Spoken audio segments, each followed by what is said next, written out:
Hey guys, welcome to another episode of A to Z. You guys, say you guys twice because I just really want you to see. Now I feel rude because I just burped in your face, and that's not how I should be. That's a really bad host.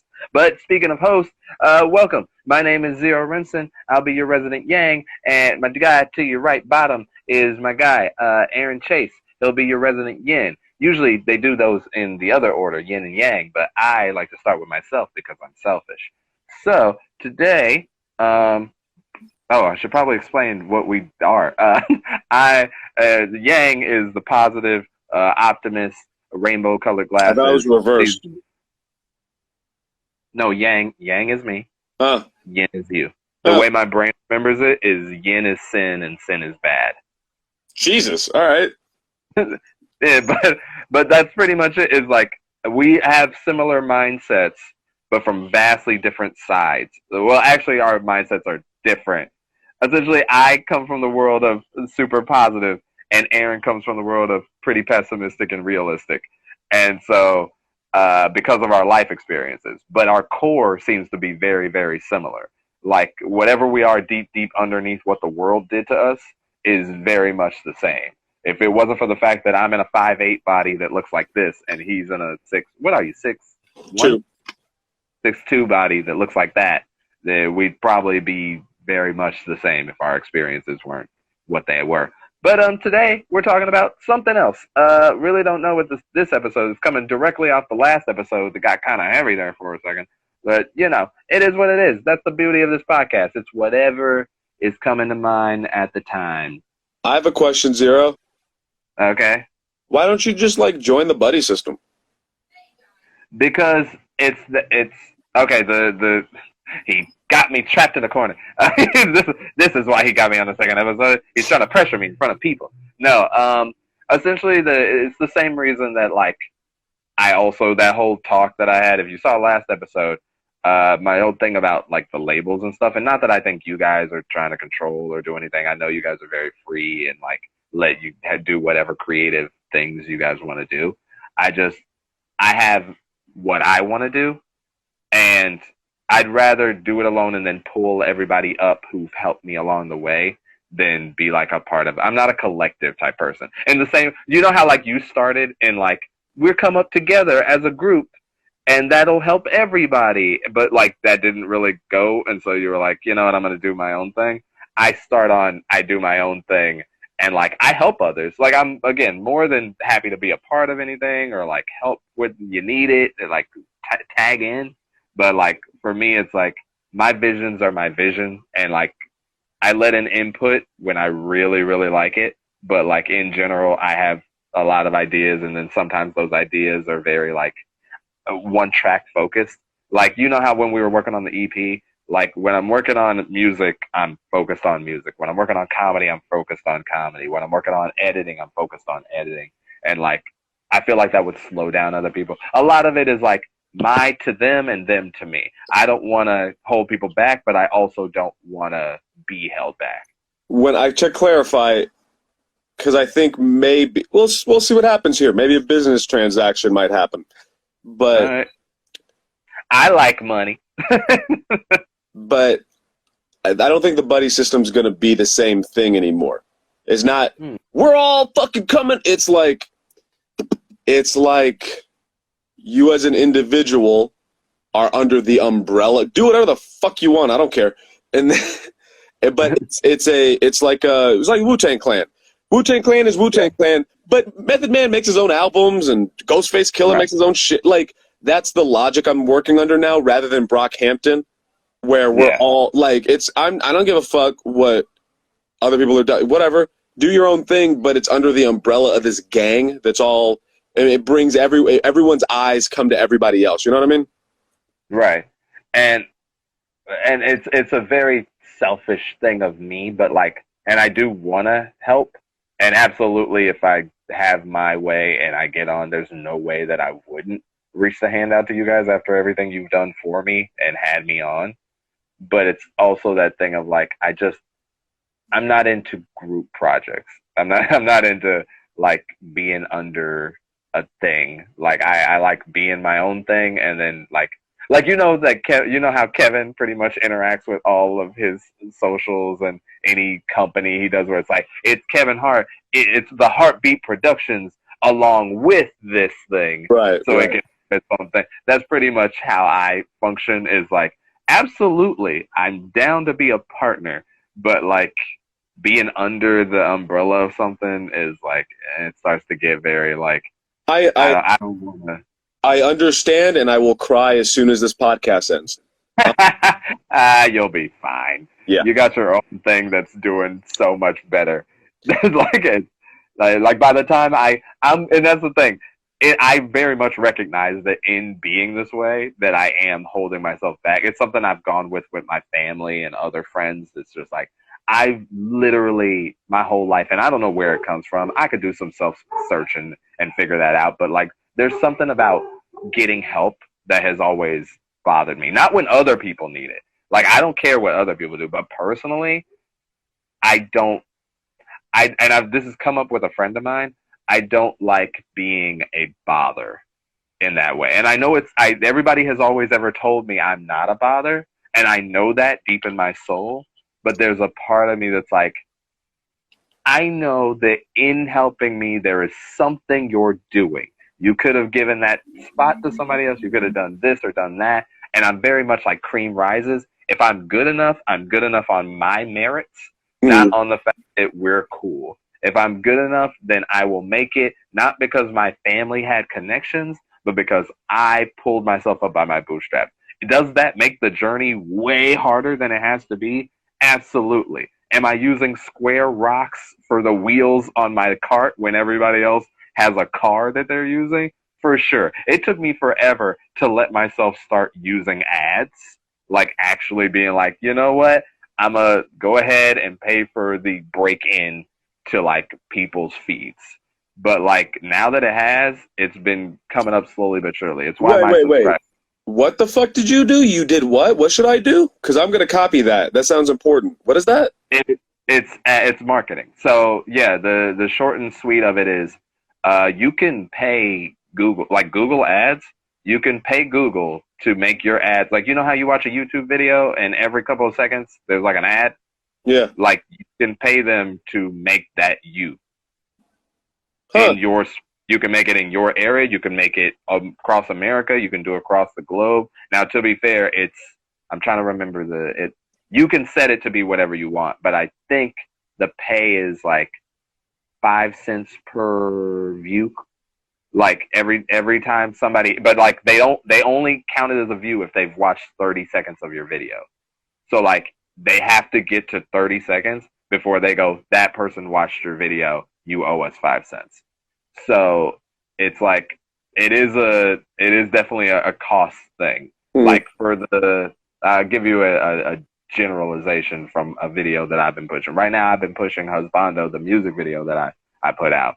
And I've been going like essentially the way that it's set is I have it currently set to $22 a day. Like the max of a day is $22. So it will not spend more than $22. So the max amount of views I can get is whatever $22 would get me in that day. Then it goes until I pause it, until I set it. Now you can set it to be a campaign that runs a certain amount of time. All this stuff is not important. You can figure this out as you're doing it, and they explain it very easily because Google's really good at dumbing it down. The long and short of it is,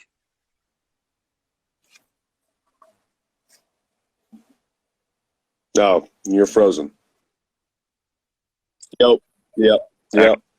the long and short of it is, it's the marketing. So where you're putting yourself out in the street and like doing the one-on-one, I'm doing like the mass of the internet.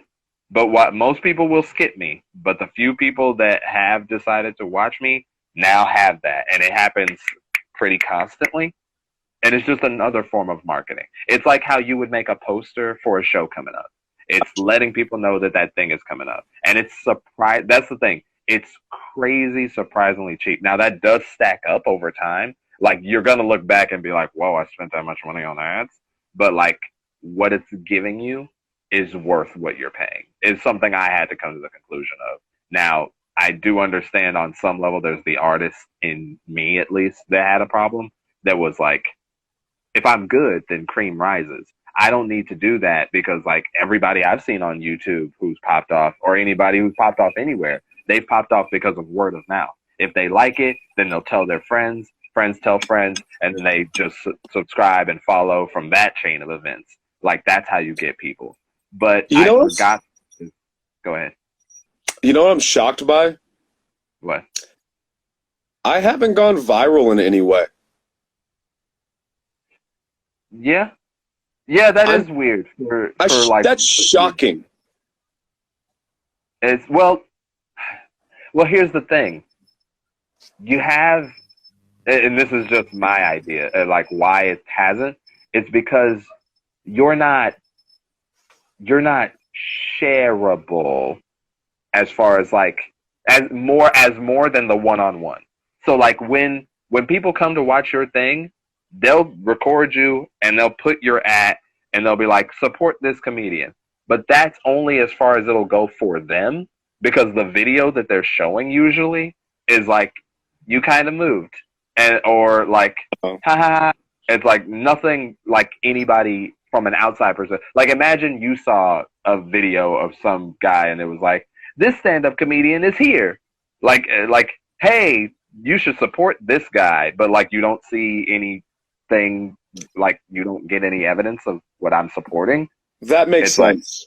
That makes sense. it's like- What? Okay, I was just gonna say it's the reason why generically titled videos usually go viral way better than like actually titled videos. Like a video called like Zero Rimson does ice bucket challenge doesn't sell as good as Black kid freezes almost to death Yeah. doing ice bucket challenge exclamation point. Like you kind of do a little bit of like spicing it up.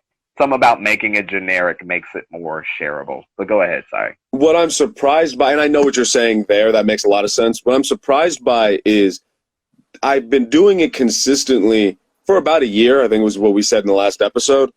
And when people drive by, they videotape me, whether they like me or not. When people walk by, they videotape me.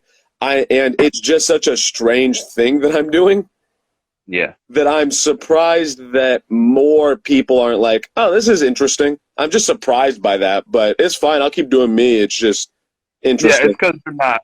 It's because you're not like a phenomenon. You're like an. I mean, it's the equivalent. It's the difference between like an event that people can be a part of or like experience and see, and like there's no shade towards you, and like there's a specific homeless man who dresses up like a peacock, like hey, that's Peacock Man, and that's like a thing that people know individually, but they don't go like, yeah, Peacock Man, yeah, like oh, share the memes of Peacock Man. It's like, remember that Peacock Man bit? It's like, no, it's like, no, like that's as far as it goes. It's like, oh yeah, I saw Peacock Man. Oh, that's weird. Like that's as far as the thing is. Yeah, I get what you're saying. I'm glad I'm Peacock, man. Yeah, and that's definitely a lane, and it's like a good lane to be in. I think any eyes on you ever. And again, it is spreading clearly, and people are coming back. So I think it's doing exactly what it's supposed to do. Again, there's also that illusion of like virality is the only way to pop off. And Yeah. I think I'm not really talking to you at this point. This is kind of like to the general audience. This idea that like the only way to get pop off now is like from the internet, and it's like, no, you can do the same thing person to person. It just spreads a little slower. It's gonna get there because people abuse the internet, and eventually you will get on. Like I'm interested in something. You go ahead and talk. I'm gonna check something real quick. All right. Well, while you check that, whatever you're checking, this is definitely a carryover from the last episode, but I'm mostly just trying to be positive about this stuff and excited. Like it's cool to be writing material again because my mentality of how I write and how I come up with stuff has changed. It's not as painful to write anymore because I'm using the imagination thing. I made a new trigger So like, I don't know if you remember my worry about yourself thing, Oh, yeah. and this shit, wake up. So I made a new trigger. It's 2 snaps for use your Man, imagination. you are building a real OCD thing there. The Yeah, amount of things that you have is gonna be like I feel like I'm gonna see you in like 2 more years, and you're like, all right, it's almost time to go on stage. I am here, and I'm gonna be like, okay. Everybody's gonna be like, all right, that's Aaron's thing. I stopped doing this. I don't need to do this anymore. This came back because the world got crazy again. That is true. So I think. Did you hear that? Yeah. What was that? I have roommates. Oh, fun. I have those too. Yeah. Are yours married? What? Are yours married and have several animals? No, mine are girls, and I'm the one with the animal. Nice. Yeah. By girls, I mean adult women, by the way. Come and knock on our door. Yeah, right. Waiting for you. Dude, I've actually gotten way past the whole getting bitches phase in my life. Oh, fun. Yeah, like, I'm still smack dab in the side. I'm in the tail end of it, but like I'm not done yet. I'm very much still in it, but at the same time I'm not dying about it the way I used to be. what are you looking up, by the way? You'll see. All right, that's concerning. I mean, you won't see. I'll tell you. I'm Googling you. You're getting Googled. Oh, interesting. All right, well, while you're doing that, I'm just interested to see if anybody's gives a like you fuck. like if any it was KVCR News, local comedian turned street comedy into activism. Did you do an article? That was NPR. Okay. Yeah, news break. Finding the funny. That's Stephanie. Buddy System. That's a Facebook page. Buddy System. Okay. So no one gives a fuck. Well, as far as that goes, maybe. Hold on. Actually, I got to check one more thing. Go ahead, keep talking. I'm gonna go a little deeper down this rabbit hole. Okay. Well, while you're doing that, yeah, I think I'm past the whole getting bitches point in my life, which is really nice. I mean, you're telling me. Yeah. I just don't. Wait to sing. I just don't give a shit anymore. Like, I just don't give a fuck. Like, I can't. I don't have the energy for it. I don't care. It's a weird feeling. Like, Okay. Well, how does your drive work? Like, where are you slipping into like asexual? Like, are you just like chilling? Do you still handle your business every once and again? I'll tell you off Like, the podcast. what do you do with the what? You're gonna hold that for the pie? You're not gonna tell that to the audience? I'm That really seems like not. a real whack cop out. I'm really not. You can tell all your deep dark traumas, but you're not gonna talk about your masturbation habits. I'll tell you mine. I'll put out mine. You'll see when I message you on WhatsApp afterwards. You'll see Come why. on. I'm serious. Come on. I think I've earned the right to be like, no, this is my personal business. I think I've earned. Yeah, listen, you do, and I'm usually not a pressure person, but it's weird for this to be your line. You'll see Okay. when I message you. You'll Okay. understand why. It better be good. All I'm saying is, it better be a good gosh dang reason. If it's a freaking kink, I'm gonna be mad. No, I'm zero. This is my moment. I'm coming out. I'm actually gay. Oh, good for you. Yeah. That's not a thing that like you would need to hide. I get maybe from your female fan base. I don't know if they're there for the comp. No, I'll tell you about it in WhatsApp because you'll understand why I'm doing that. Trust me, you'll understand why. Does it have anything to do with relationships? No. Okay. Oh, thanks, man. What did he congrats? What did he said? Congrats on something. What did he congratulate you? I think congrats on getting past bitches. Just Oh, not having hey, the energy. again, I don't know how you do. Now, to be fair, I'm a thirsty dude, and I'm not really good at it, so that's probably a part. It's like you want what you can't have, and I feel like any dude that like gets relatively good at it is like they're the ones who are like, I'm cool because like it's not hard. Oh, he said on coming out. He said, congrats on coming out. Yeah. That's No, I think part of it is I sowed my oats. I did my 20s. yeah. I did I'm like, again, that's why I'm on the tail end. I'm like halfway through my 20s. Again, girlfriend is definitely in the cards. That's what I'm looking for, but I'm not like over the fun part. Like any more of those exploits would be fun. But that's what's weird about me and exploits is like it gets very like muddy because like abstinence. So it's like I want to do stuff, but only so much. I have a question. I know where this is going. I think you remembered a thing. Oh, you didn't remember a thing. Okay, never mind then. I'll ask it later. All right. What were you saying? What? Come on, you gotta stop copping out on the audience. The audience is gonna get mad. They're gonna watch this episode and be like, Aaron Keeps. Are you a virgin? Yeah. We talked about this. I have a yeah, we talked about this. I have a whole bit on it. Yeah, I keep my B card. I keep that thing tucked. Okay, I have questions about that, but before that, what else did you Google? I just took out the comedian part to see if like there were any other Aaron Chases. Oh, there's a motocross guy. Like, yeah, the motocross guy. Yeah. And it's interesting. Well, you got some competition. That's fine. What do you think a vagina feels like? Oh, man. I imagine like a mouth. But like a mouth?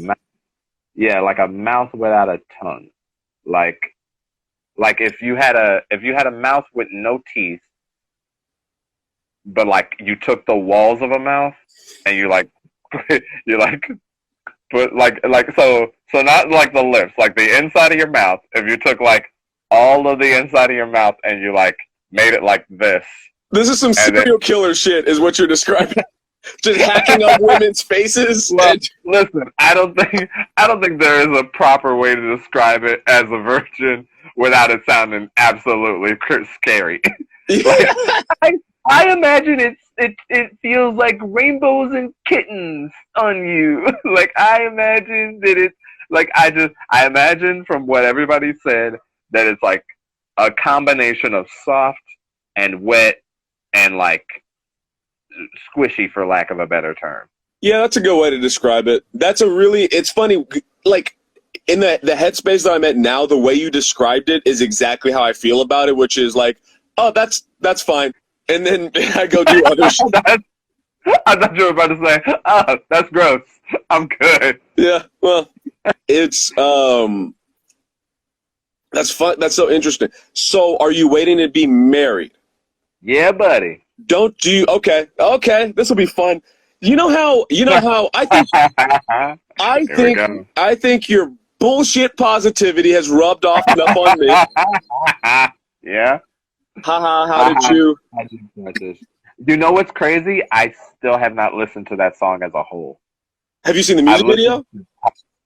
I have not seen the music video. Oh. Is it better than Twerk? I don't think I've seen Twerk. You haven't seen Twerk? All right. It's exactly what you think it is. I'll watch Twerk. You watch WAP. I'll watch WAP. Okay. All right. I'm not a fan of the song. Like that's fine. I like Ben Shapiro's take on it. Everybody likes Ben Shapiro's take on it. But okay, I think your positivity stuff has affected me in a good way. Okay. I think every now and again it's good for my realism to affect you. That is true. So here's what I'm going to bring up here. Speaking as a man who's signed leases, who's been in long-term relationships like that. Uh-oh. being sexually compatible is important, and you don't know if you're sexually compatible until you have sex. Uh-huh. So do you have? Ooh, you've heard this before. Oh yeah. Oh yeah. Woo! This is classic. This is classic guy argument. Whenever I bring it up, and it's like there are three. It's Okay. one. How could you not? What's wrong with you? Like, what do you mean?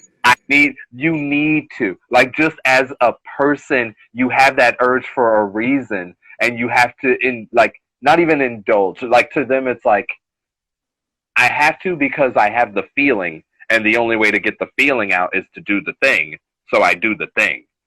And that's, like, that level of, like, just not really self-control. I disagree with that because, okay, my argument's going to purely stem from your own happiness and long-term success in a relationship. Like, that mentality is very, like, you're a caveman and you need to go beat rocks with sticks. And, like, all right. Right. My logic isn't, and first off, I don't give a fuck what you do. It's whatever. I know. Okay. But it's like, knowing the experience of not being sexually compatible with somebody but not understanding that is hellish. So I wonder so what is your argument to the sexual compatibility? Compatibility.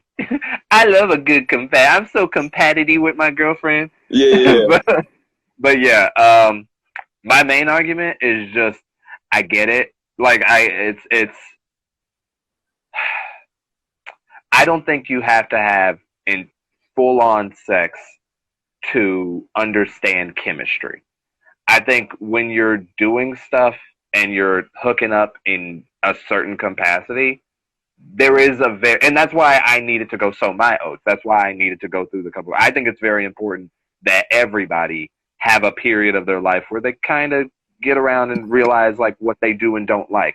Because if you don't do that, then exactly what you said, you just lock into somebody that like, yeah, you can care about them a lot, but like if you guys don't click like that, it is gonna be rough. Like I was with a girl for a little bit who like we didn't have chemistry.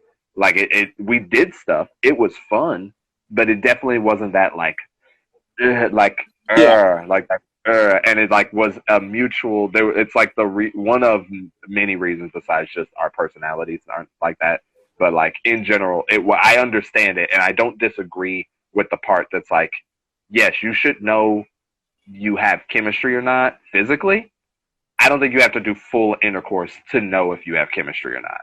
I think that you mess around and you feel a certain thing, then like, like, when you know. It's not, again, because it's such a primal thing that it's like, I don't have to think about it. I just will know when a girl's happening for me. I will give that to you because I respect the acknowledgement of like, you need to do something. Right. You need some sort of, Like, unless, again, and that's where asexual people very much fascinate me. Like, just in the way of, like, it's such a different way of viewing sexuality. Yeah. Of, like, it's just, like, not a part of it. And, like, but you still love your partner, and you still will do it with them sometimes, or you still get urges to a certain extent. Or as far as I understand, again, I haven't had a full conversation with them, and I haven't done too much research, so take this all with a grain of salt. Yeah. But it's very fascinating to me that, like, to completely remove it as a whole, that would be like, like, that's why, like, there's a vision of people who get there for, like, and this is where I think we actually, it's that thing where our core is very much similar. Yeah. Where, like, I don't know how you feel about high school relationships that go on to be that forever. That, like, that, yeah, exactly. I'm like, when I was young, I was like, that's beautiful. Like, that's what, like, you found your one. Teach you that dumb shit. Yeah. Yeah, it's like one shot, one kill. And I'm like, that's so nice. You just know. But you don't know. You can. Like, you don't know. When you're in high school, like, the way I try to describe it is, imagine you decided for the rest of your life you're going to dress the same way you did in high school. Right. It's like you have to grow and change. Yeah. There's just and I acknowledge that, you know, it's possible. It is possible to Right. meet somebody and have, you There's know. always possibility. I just feel like I respect that more when there was. It's gonna really science up the romance, but like it's like I respect that more when the theory's been tested against other like hypotheses. So like if your control group is the person you met in high school, I think you guys need to take a break and see what else is out there. And if you come back to them and go, no, you were the thing, I respect that. Yeah. Like that, I Yeah. can give you as love. But the thing where it's like, I chose you and we just didn't stop doing this. We just didn't stop doing it. Which again, is where I get into a whole rant about my bit that I'm working on, which is a whole. Again, I don't know how you build bits, but sometimes I have bits that are just rants that I turn into bits later. Yo, let's discuss that because my writing process has changed completely.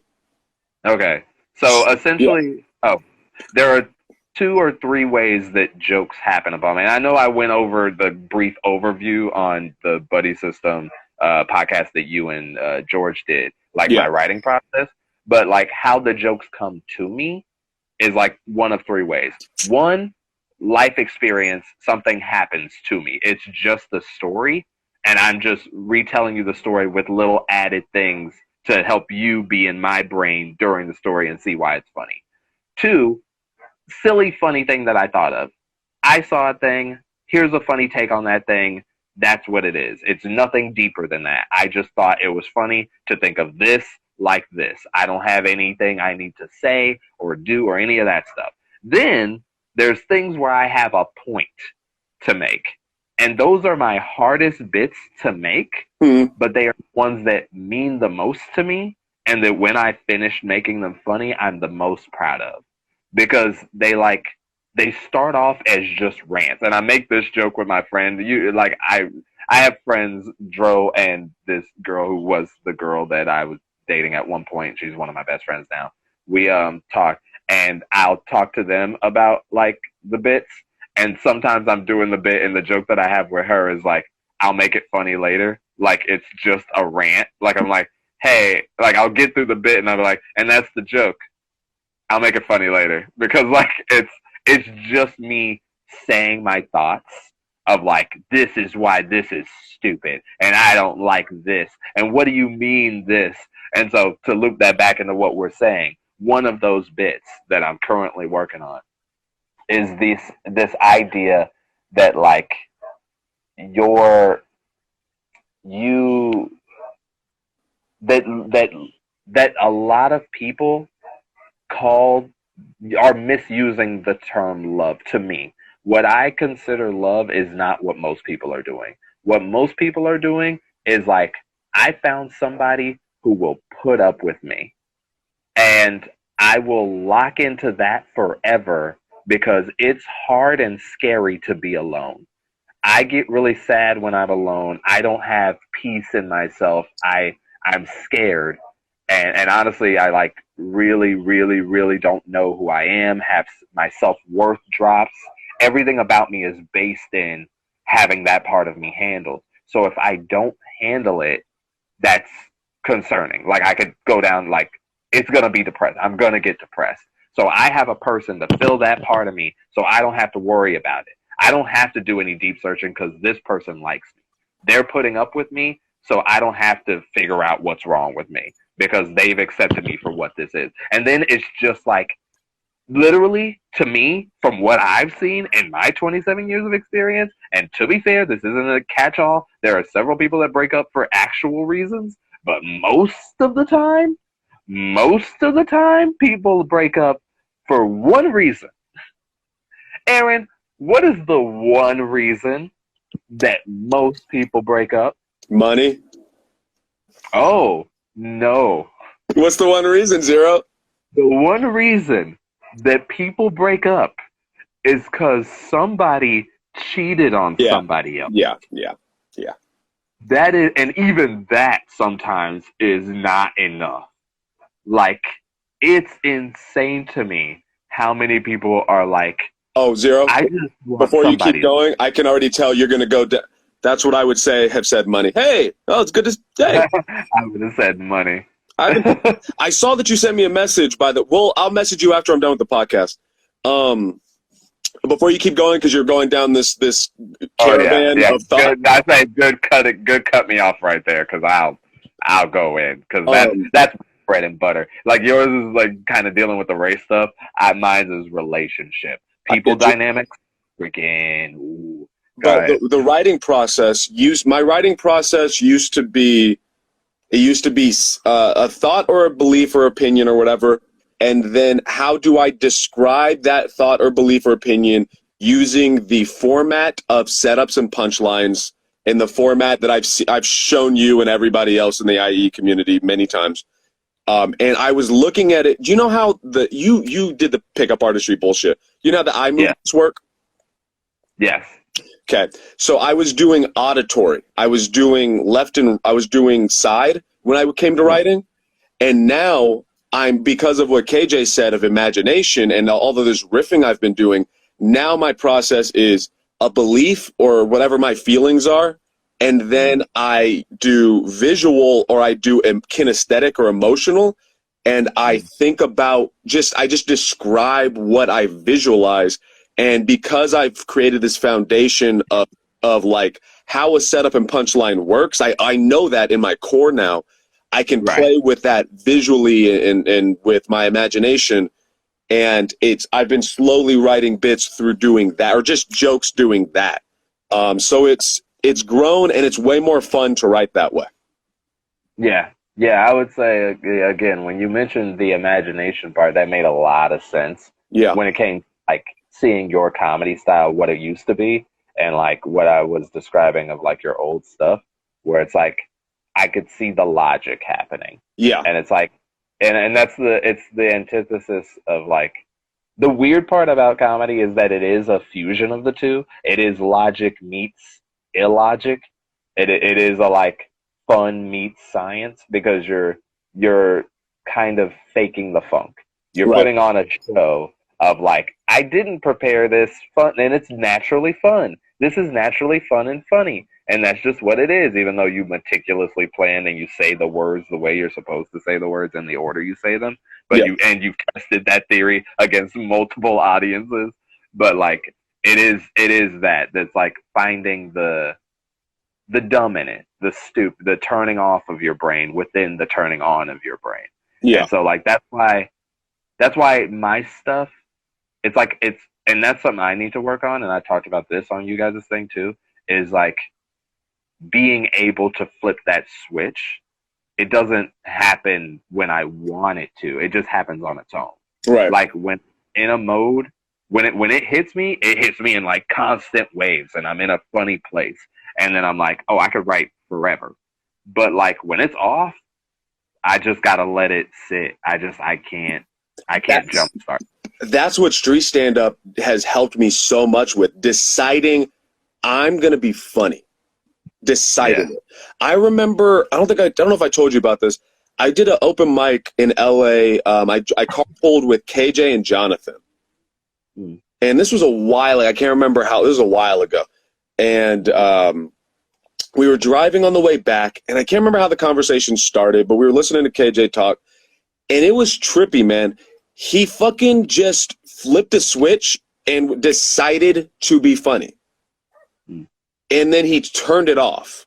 It was like a faucet. I'd never seen anything like that. And I saw that, and I was like, oh, okay. I need to be able to do that. And I'm not there as smooth. It's still clunky. It's like when you're learning how to drive stick and you're grinding the gears and you're not doing the clutch right or whatever. Like I'm still, I can make the car move. And but it's like I just got to smooth it out, and that's feeling exciting. And I think street stand-up has helped with that. Yeah, that's bueno. Mine's is I would say my turning on my funny is a process of how do I put it? You ever man, I'm trying to, like, it's weird to describe. There's like you ever play a video game where like you have to press the A button really fast, and it like builds up a meter, and if you stop pressing the A button, the meter will go back down. it's like that with people interaction. So like if I'm in an interaction with people and like we're vibing and it's going back and forth, the meter builds up. But if I stop being funny, then it'll start to go down and it'll like go down, and then eventually it'll hit zero, and then I'm just kind of. And I mean, I'm always sitting on like, if a full bar is 100% in my daily walk, I'm sitting at about 45. Like I'm usually a pretty jokey, silly dude person in general, just with myself, because only child, gotta entertain myself. I think I'm funny. I like my goofiness. Sometimes people jump onto it, sometimes people don't. That's like 45. But then I like kick into my hundreds when like again, that classic thing of like when the audience is vibing back with me, it's like on. When I'm talking to some girl and she's vibing, on. When I'm in a group of friends and we're all bouncing off of each other, or even me and one friend and we're just riffing a stupid bit that like goes up and up and up, then like bomb. But if any of those things aren't, that's the thing, is like I require a reaction. Right. I require something to get the train started. I like get you. Trying to keep the train going on my own. I can do it when I'm in my house by myself in my room, but like as far as like doing it with others, that's like a totally separate thing. Like me making myself happy, I can do by myself, but it doesn't transfer into making other people happy. That's a totally separate bar. I get what you're saying. Yeah. It's interesting. I was listening to a clip with Dane Cook and fucking Redneck. Yeah, there's a lot you of those. might be a redneck if No. Actually, talented Redneck. Larry the Cable Guy. No. No. Fucking. I think he's got mullet thing going on. Smoke? No, he's an alcoholic. He's sober now. Fuck, what is his name? He's on the not Swiss Black. No, white guy. He runs in the same crowd with Rogan and those guys. I got nothing. Fuck. I got nothing. Theo Vaughn. Oh. Theo Vaughn. You look grossed out. No, I just like really forgot about him, and then it came back to me. I was like, wow. Yeah. Well, he was I saw this clip with him and Dane Cook, and Dane Cook was talking about how like once he figured out comedy in a big way, it feels like having a superpower. Yeah. It feels like, oh, I can like turn this on. Like it's really hard to explain when you have control, when you have real control over deciding it. And it's I felt that same way with, again, the pickup stuff, like approaching people and being able to start a conversation from nothing is such a unique, like it's so nobody does that or can do that, or so few people can, that you do feel this like whoa. And like it's not only that you feel it, but it's that other people feel it. And it's not even, and it goes so deep that it's like, you don't even have to be actively using your power, as it were, but people can feel that off you. Like when again, back when the world was normal, and then I would have like a friend, like a regular come out with me to the club, and I love the club, and so I'm out a lot. I socialize a lot. And then they'd be like, oh man, girls in here, cute and all this stuff. I'm like, we should, do you want to talk to them? And they'd be like, what do you mean? I'm like, you go and talk to them. And they're like, what? And then I would just walk up to a group and be like, hey, I'm so-and-so. This is my friend so-and-so. And he'd be like, how did you do that? I'm like, you talk. You do the talking thing. But like to them, it's like then it's the same thing with being funny. It's like when you can like control it or like kind of pivot in and out of it, like people and I think, again, we're getting kind of into more meta thoughts, is like, I really think it's a symptom of a bigger problem we have going on as a society and as like people, that those skills are special and crazy is really sad. Yeah. Because like there's skills that I feel like we all need. I think you need to be able to make yourself and others laugh. I think you need to be able to initiate a conversation with somebody you want to talk to. I think you need like and I don't know how to make this point or like where they would fit it in to the schedule of schools, but I do think it's important that like we learn how to communicate with each other better. And Yeah. I think kids should be taught how to do those things. That you should be, but like obviously that's not something that we can really see in any foreseeable future soon. But Yeah. like it's something that I think is very important. Also, Zero, I'm gonna have to go. So That's do you want fine. to wrap? You good to wrap? Because we're at 47:20. 4720, that's like a 17-minute episode, I think. 17 Or are you minutes saying, wait, is it counting down or up? up. Oh, okay, then we've been going 47. Oh, yeah, then that's perfect. Yeah, okay, then we can call it. All right. Thank you guys for hanging out. Kristen, I'm gonna message you at the end of this. Okay. Thank you guys for hanging out to another episode of A to Z. Especially those of you who went from the episode that we just had to this one, like listening to us talk for a good couple hour half now. We appreciate you.